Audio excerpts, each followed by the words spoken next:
Hello बच्चों, कैसे हैं आप। मुझे उम्मीद है कि आप बहुत ही अच्छे होंगे और स्वस्थ होंगे और जहाँ भी हैं वहाँ मज़े कर रहे होंगे। आज के इस वीडियो में हम बात करने वाले हैं क्लास थर्ड में ईवीएस के चैप्टर 20 की, यानी कक्षा 3 में पर्यावरण अध्ययन के अंतर्गत आने वाले अध्याय 20 की, जिसका शीर्षक है बूंद बूंद से। स्वागत करता हूं मैं आपका तिवारी एकेडमी में। और चलिए शुरू करते हैं हमारे आज के इस सफ़र को, इस यात्रा को, जिसमें हम बात करेंगे अध्याय 20 की। देखते हैं सबसे पहले हमें इस अध्याय में क्या बताया गया है। कहानी हमें माधो की बताई है, तो मैं ध्यान से पढ़ता हूँ, आप ध्यान से सुनिएगा। माधो राजस्थान के बज्जू गांव में रहता है। गांव में देखो तो चारों ओर रेत ही रेत दिखाई देती है। जब कभी रेत नहीं उड़ती तब कुछ और घर दिख जाते हैं। माधो के घर में सब परेशान हैं। वैसे ही हर साल गर्मियों में पानी की बहुत कमी होती है। इस साल तो बिल्कुल ही बारिश नहीं हुई। अब उसकी माँ और बहन को और भी दूर जाना पड़ता है पानी लाने के लिए। बच्चों, आप तो जानते ही हैं कि पानी हमारे लिए कितना महत्वपूर्ण है, कितना ज़रूरी है ना। पानी के बिना हम अपने जीवन की कल्पना भी नहीं कर सकते, इमेजिन भी नहीं कर सकते अपनी लाइफ विदाउट वाटर, है ना। और आप तो ये बात जानते ही हैं कि जहाँ माधो रहता है वो बज्जू गांव राजस्थान में है, और राजस्थान का ये गांव रेत ही रेत से भरा पड़ा है। पानी की यहाँ पर कमी है और इसीलिए और भी दूर माधो की माँ और बहन को कहाँ जाना पड़ रहा है, पानी लाने के लिए। अब पास वाली बावड़ी सूख जो गई है।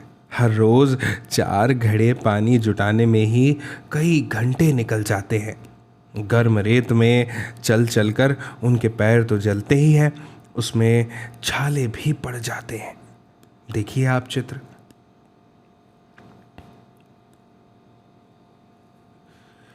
गांव में खुशी की लहर पता है कब उठती है? तब उठती है जब कभी रेल से पानी आता है। माधो के पिताजी ऊंट गाड़ी में पानी लाने जाते हैं, पर ऐसा मौका अक्सर नहीं आता। लोग पानी का इंतज़ार करते ही रह जाते हैं। कुछ लोग बारिश का पानी इकट्ठा करते हैं। यह खास तरह से किया जाता है, टांका बनाकर। क्या तुम जानते हो टांका क्या होता है दोस्तों? और इसे कैसे बनाते हैं? आंगन में गड्ढा बनाकर उसे पक्का करके टांका बनाते हैं। टांके को ढक्कन से बंद रखते हैं।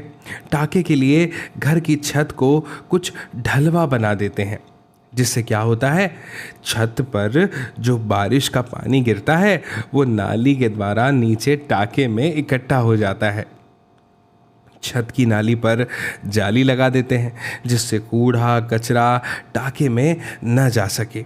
ये पानी साफ करके पीने के काम में लाया जाता है। कभी कभी गांव के एक टांके से माधो को भी पानी लेने देते हैं। अब सोचिए, पानी की कमी से लोगों को क्या क्या परेशानियां होती होंगी, है ना भाई। लोगों को पानी की कमी से बहुत सारी परेशानियां होती हैं। ठीक है, चलिए अब ये कुछ प्रश्नों के उत्तर देते हैं। ठीक है, पहला प्रश्न है, माधो के गांव के लोग पीने का पानी कहाँ से लाते हैं? तो अभी मैंने आपको बताया था, हमने पढ़ा था कि माधो के गांव के लोग पीने के लिए पानी बावड़ी से लाते हैं, जो कि तालाब है एक तरह का और गांव से बहुत दूर है। कभी कभी माधो के गांव के लोगों को रेल से भी पानी मिलता है। कभी कभी टाके से पानी लेने की इजाज़त मिल जाती है। फिर अगला प्रश्न है कि माधो के घर में पानी भरकर कौन लाता है? अभी हमने देखा था, है ना। माधव की माँ और बहन उसके घर में पानी भरकर लाती है तालाब से, और माधव के पिताजी जब रेलगाड़ी से पानी आता है तब अपनी ऊंट गाड़ी से पानी लेने जाते हैं। कभी कभी माधव टाके से पानी लेकर आ जाता है। इसके बाद है, टाके का पानी ज़्यादातर पीने के काम में नहीं आता। ऐसा क्यों? तो मैं आपको बता दूं कि टाँके का जो पानी है वो काफ़ी दिनों से ढका हुआ होता है और इसी वजह से वो ज़्यादातर पीने के काम नहीं आ पाता, क्योंकि काफ़ी समय से भरा हुआ होता है और बारिश का पानी होता है। ठीक है, इसके बाद है, अब तुम बताओ, क्या तुम्हारे घर में भी बारिश का पानी इकट्ठा किया जाता है, और यदि हाँ तो कैसे?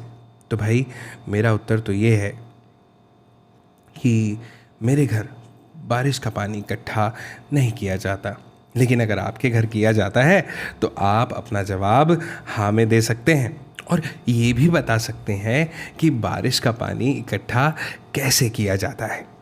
ठीक है, इसके बाद में अगला प्रश्न है, क्या पानी को इकट्ठा करने का कोई और तरीका भी हो सकता है? तो मैं आपको बता दूं कि हाँ, बिल्कुल हो सकता है।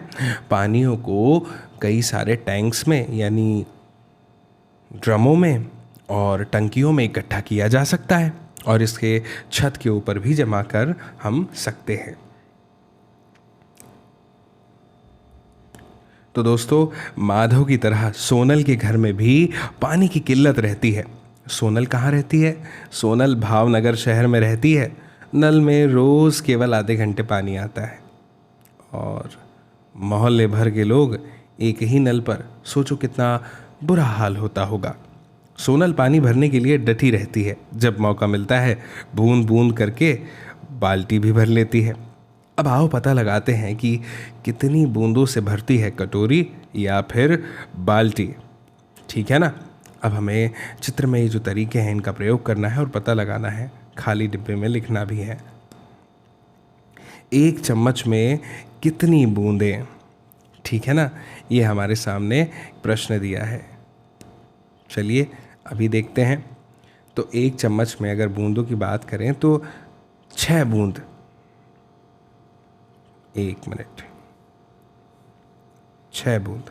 फिर एक कटोरी में कितने चम्मच? मुझे लगता है 15 चम्मच।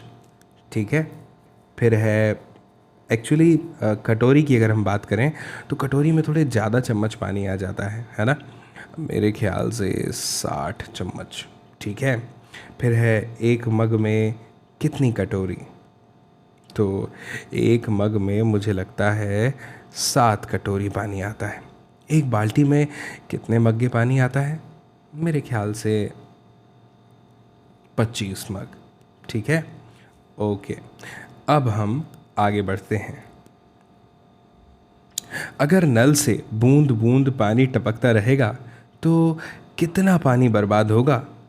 क्या इन चित्रों में ऐसा कुछ हो रहा है? बिल्कुल हो रहा है। बच्चों, मैं आपको बता दूं कि बूंद बूंद करके घड़ा भर जाता है और घड़ों से तालाब और तालाब से नदियां, है ना, तो बहुत सारा पानी वेस्ट हो जाता है। पानी की बचत के लिए तुम क्या कुछ सोच सकते हो? अपना सुझाव लिखो। तो मैं तो ये कह सकता हूँ आपको कि जब भी हम ब्रश करते हैं, जैसा चित्र में दिखा रहा है, तो नल को बहुत अच्छे से बंद करना चाहिए। जितने पानी की ज़रूरत हो उतना ही उपयोग करना चाहिए। नल को कभी भी खुला नहीं रखना चाहिए और नहाने के लिए हमेशा बाल्टी का उपयोग करना चाहिए, ना कि शॉवर का। क्या तुमने घर में, स्कूल में या रास्ते में पानी को बेकार बहते देखा है? और अगर देखा है तो कहाँ देखा है? तो भाई मैं अपना जवाब बता देता हूँ। मैंने एक बार सड़क पर पानी को बहते हुए देखा था। पाइपलाइन फूट गई थी और वह बह रहा था। वह सड़क मेरे स्कूल के रास्ते में है। इसके बाद है, चित्र देखो, चर्चा करो। क्या एक बार पानी से काम करने के बाद उसी पानी से कुछ और काम भी कर सकते हैं? तो बिल्कुल कर सकते हैं। ठीक है ना? देखिए, अब यहाँ पर है, अलग अलग रंगों से लाइनें खींच कर दिखाओ किस काम के बाद क्या काम करोगे जिससे वही पानी बार बार इस्तेमाल हो सके। एक उदाहरण नीचे दिया गया है, जैसे सब्जी और फलों को धोए हुए पानी को पौधों में डाला जा सकता है ना। और क्या कर सकते हैं तो मैं आपको बताता हूँ। जैसे हाथ मुंह जिस पानी से धोए हैं, है ना, उसको आप उसी पानी को जिससे आपने अभी अपने हाथ मुंह धोए हैं शौचालय में डाल सकते हैं, है ना। और इसके बाद में आप चाहें तो पोछा भी लगा सकते हैं और कपड़े धोने वाले पानी को आप अगर चाहें तो उससे भी शौचालय में डाल सकते हैं। तुमने पानी के बार बार इस्तेमाल के कुछ तरीके सुझाए। ये तरीके लोग ज़्यादातर मजबूरी में ही अपनाते हैं, जहाँ पानी की बहुत कमी होती है। जानते हो, पानी की कमी इसलिए भी होती है बच्चों, क्योंकि कुछ लोग पानी बेकार करते हैं। सोचो कितना अच्छा हो अगर सभी को पानी मिले, है ना। तो इसलिए हमें भी ये बात ध्यान रखनी चाहिए कि हमें पानी का दुरुपयोग नहीं करना चाहिए, है ना। पानी का हमेशा सदुपयोग करना चाहिए और पानी को कभी भी बर्बाद नहीं करना चाहिए।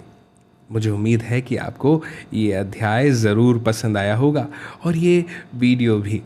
आप ज़रूर इस वीडियो को अपने सभी दोस्तों को दिखाइएगा, ठीक है ना।